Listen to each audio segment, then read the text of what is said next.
Now it is time for the final position group. Our prospect rundown presented by Applebee's, final edition, the Chris Simms 2021 Draft Tight End Rankings. The tight end rankings for Chris Simms 2021 will start at number 5. Do you want me to say the names, or do you want to say the names? Yeah, I like when you say it. I like your number 5. Voice.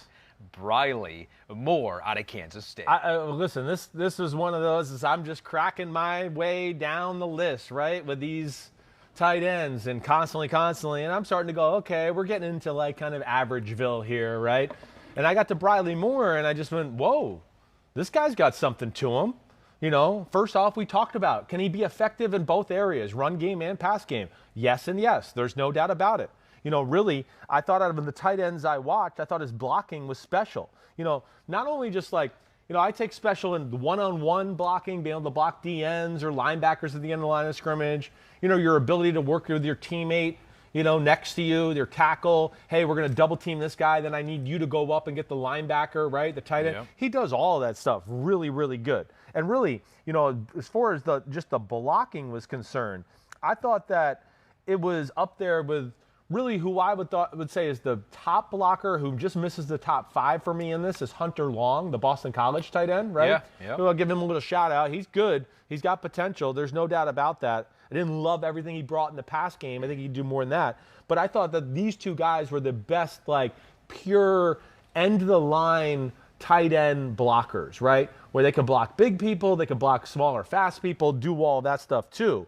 But you know, even though this kid has a little bit of the traditional tight end look, and I think he's about 6'4", 245, 250, all of that, man, the thing that jumped out to me more than anything was just, you know, the way he plucks the ball out of the air, but then, you know, with the ball in his hand, he was special. You know, he was a good route runner, got good feet, hips to, like, you know, disconnect the upper body, the lower body to throw DBs off and do that, and then had something to him after the catch. I mean, he was a real legit yards after catch tight end. Reminded me of Mark Andrews. Had a similar body type, right?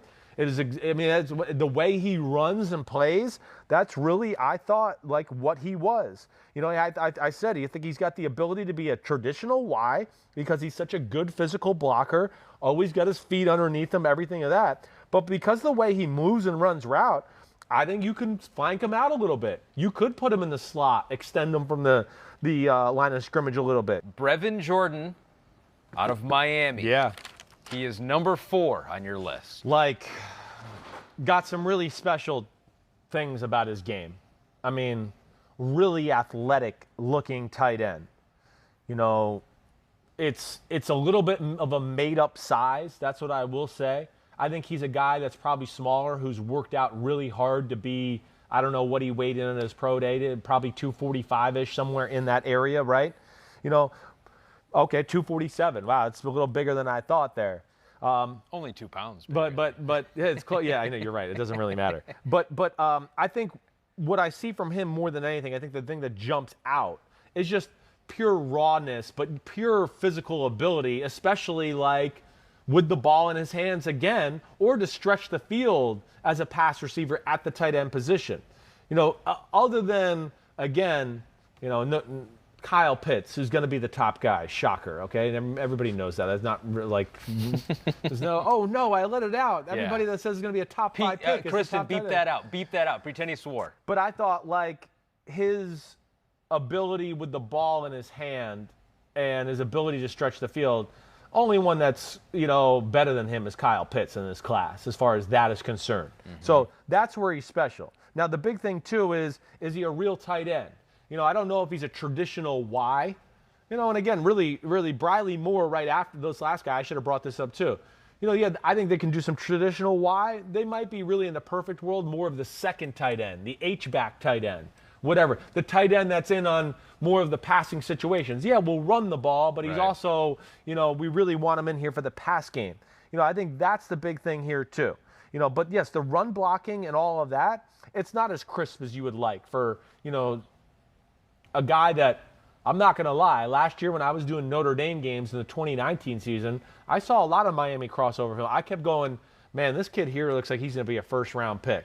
Like, he looks special, and he has some special things about his movement.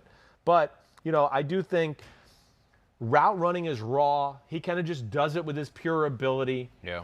His blocking is less than for what he is as an athlete and everything.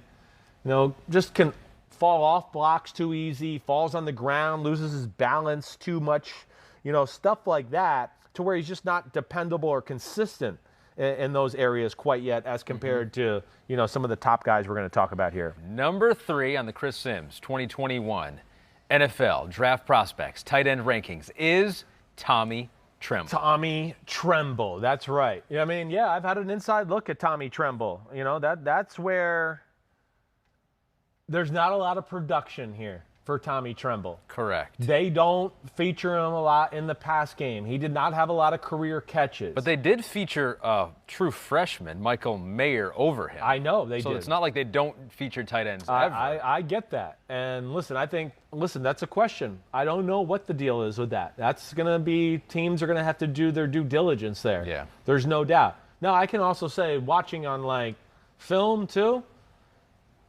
he's open more than he gets the ball. I mean, and then there's you know, a few other people to blame because of that. Yeah. Also, I think too, with lack of production, you know, I do think at times, like, his vast skill set and the fact that he could do so much screwed him over in the production department. You know, hey, wait. All right, wait. So we want to get these guys on the field. Well, we can't put the freshman, the traditional tight end at slot receiver or fullback and move him around. So we'll let him be the traditional tight end. All right, so we'll screw over Tommy Tremble and make him the fullback and go in motion, and he has to do all the other stuff. So that can hurt the production too, to a degree. But the big thing is this, and I've seen it in person. First off, the athlete and the specimen's real.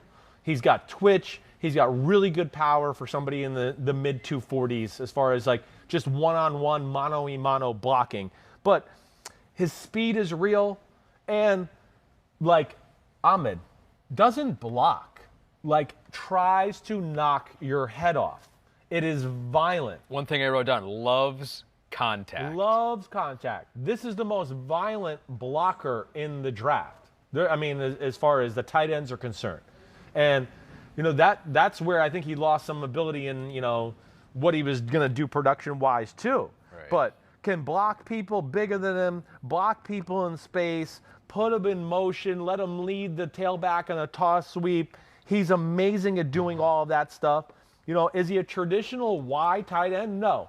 I think you're truly your off-the-ball tight end, your H-back type of guy. He's in the slot sometimes. He's at fullback sometimes. You don't know what we're going to be in. You're going to have to defend a lot of different schemes with him on the field. Number 2 on your list, nicknamed Baby Gronk. Out of Penn State, Pat FREIERMUTH.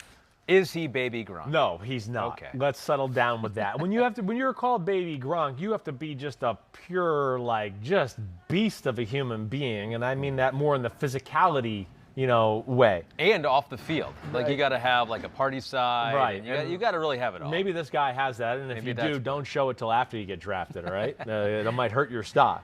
But, you know, here's a guy. This guy's NFL ready right now. You know, I look at him to just go, this is kind of Hunter Henry, right? Hunter Henry for the Chargers, now on the Patriots, right? Yeah. Second-round pick. To me, this is the same type of guy. Really good in the pass game. You're going to be able to split him out. And the way he can move his feet, you know, in short areas, stick his foot in the ground, come out of breaks, and really accelerate and do that. You know, he's got a real pass game, you know, element to him. He's going to be able to run some intricate routes like Travis Kelce does for the Chiefs, where it's like he's running across the field. Oh, wait, he stopped, and now he's going back out the other way. He's going to do all of that.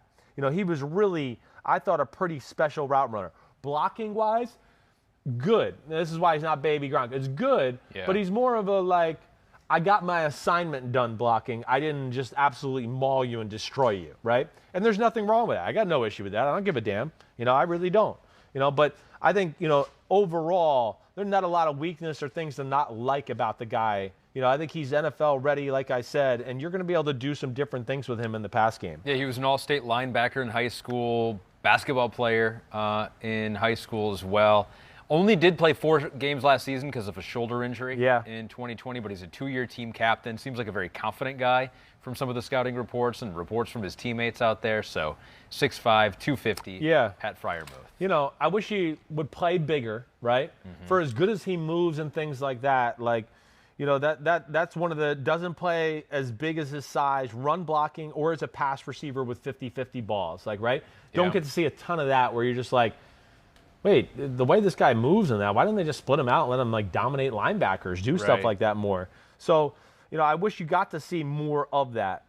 But the feet at the line of scrimmage, his feet as a route runner and ability to burst and all that thing is by far the best thing he does. So he's got everything you want as a tight end. Like I said, I wish he was a little more physically dominating, but it was nothing to be concerned about.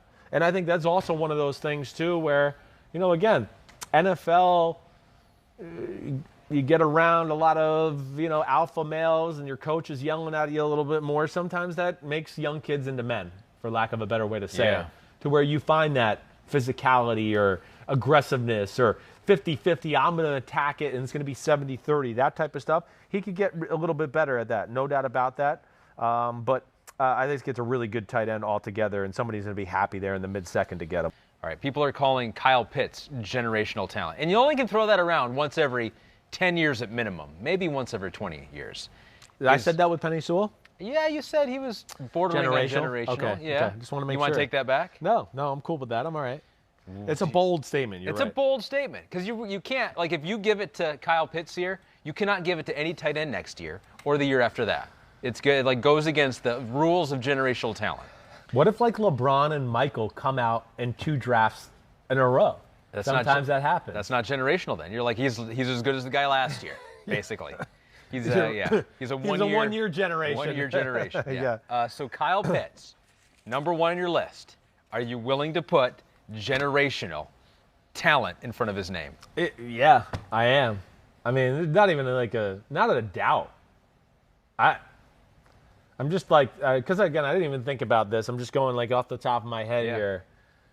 Yeah, I mean, the guy Hawkinson was really awesome coming out. He was a top 10 pick. He was a top 10 pick. Yeah, there's a gap between this guy and Hawkinson, right? And that's no disrespect. I really like T.J. Hawkinson and what he could do. But like I don't recall seeing a tight end like this. I don't. This is a different animal in every way.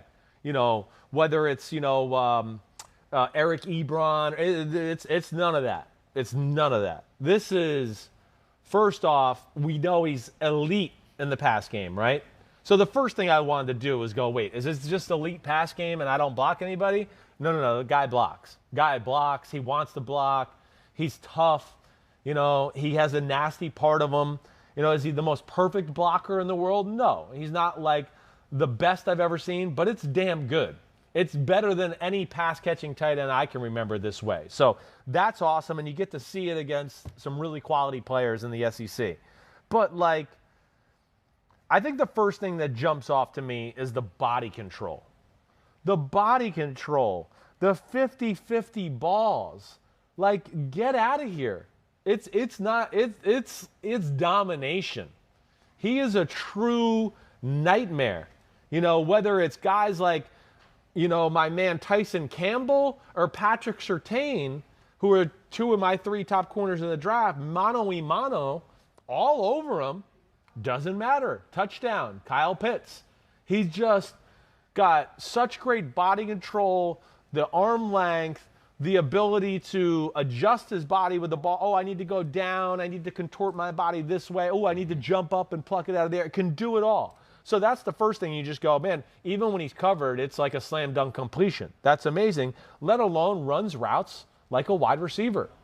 Let alone, I've never seen a guy this big catch balls, have people kind of on him and pull away the way he does. Like pull away from SEC DBs where you're like, really?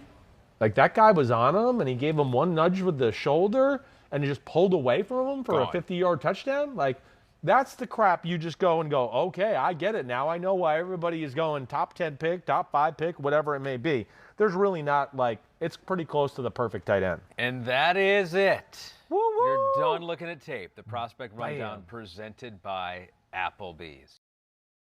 Hi, I'm Mike Tirico, and thanks for watching. Make sure to hit subscribe for the latest news and highlights from NBC Sports.